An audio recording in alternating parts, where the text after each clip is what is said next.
India ಒಂದು ಹೊಸ satellite launch ಮಾಡ್ಲಕತ್ತದಂತ ಫ್ಲೋರಿಡಾಲೆ. ಏನು ಲಾಂಚ್ ಮಾಡ್ತೀರಿಯಪ್ಪ? ಅಲ್ಲಿ ಹೋಗಿ ಏನು ಮಾರ್ಸ್ನಾಗ ನೀರದು, ಏನು ನೀರಿಲ್ಲೋ, ಏನದು, ಏನು ಬಿಟ್ಟದು, ಅದು ಏನು ಮಾಡೋರು ಅಲ್ಲಿ ಹೋಗಿ? ಏನು ಜೀವನ ಮಾಡೋರ? ಅದ್ರ ಬಿಟ್ಟು ಇರಾನ್ ಹಂಗೆ ಯು ಎಸ್ ಹಂಗೆ ಡಿಫೆನ್ಸ್ನಾಗ ಹಾಕ್ರಿ ಅದೇ ರೊಕ್ಕ.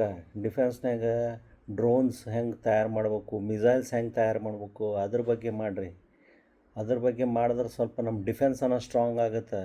ಬೇರೆ ಕಡೆಯಿಂದ ಖರೀದಿ ಮಾಡೋದಷ್ಟೇ ಆಯ್ತಲ್ಲ. F-16 ಫೈಟರ್ ಜೆಟ್ಟು ರಷ್ಯಾ ಕಡೆಯಿಂದ, ಇದು ಫೈಟರ್ ಪ್ಲೇನು ಬರೀ ಇಂಪೋರ್ಟ್ ಮಾಡೋದಷ್ಟೇ ಆಯ್ತಲ್ಲ. ಎಕ್ಸ್ಪೋರ್ಟ್ ಏನು ಮಾಡ್ತೀರಿ? ಡ್ರೋನ್ಸ್ ತಯಾರು ಮಾಡಿರಿ. ಇರಾನ್ ಅಂಥ ದೇಶ ಹುಡುಗರು ಸುದಿಗೆ ಡ್ರೋನ್ ತಯಾರು ಮಾಡ್ತಾರೆ ಅವರು. ಡಿಫೆನ್ಸ್ನಾಗ ಅಷ್ಟು ಇದು ಅದ. ಇಸ್ರೇಲ್ ಅದೂ ಎಷ್ಟು ಡಿಫೆನ್ಸ್ನಾಗ ಎಷ್ಟು ಇದು ಅದ. ಹಂಗೆ ಮಾಡ್ರಿ. ಮಾರಾಯ ಹೋಗಿ ಸ್ಯಾಟ್ಲೈಟ್ ಬಿಟ್ಟೆ, ಅಲ್ಲಿಂದ ವಾತಾವರಣ ನೋಡಿದೆ, ಅಲ್ಲಿ ನೀರಾವೋ ಏನು ಗಿಡ ಬೆಳಿತಾವೋ ಅವು ಎದಕ್ಕೆ ಬೇಕು ರೀ ಅಪ್ಪ? ಅದ್ರ ಬದಲಿ ನಿಮ್ಮ ಇದ್ರನ್ಯಾಗ ಡಿಫೆನ್ಸ್ನಾಗ ಹಾಕಿರಿ.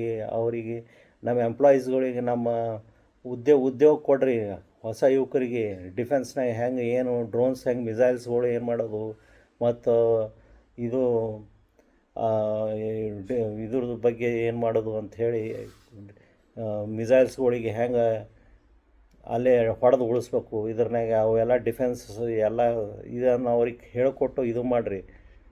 ಅದು ಬಿಟ್ಟು ಇದಕ್ಕೆ ಸುಮ್ಮನೆ ಖರ್ಚು ಮಾಡೋದು ವೇಸ್ಟ್. ಭಾಳ ವೇಸ್ಟ್ ಇದು ಖರ್ಚು ಮಾಡೋದು, ನನಗೆ ಅನ್ಸಿದ ಮಟ್ಟಿಗೆ.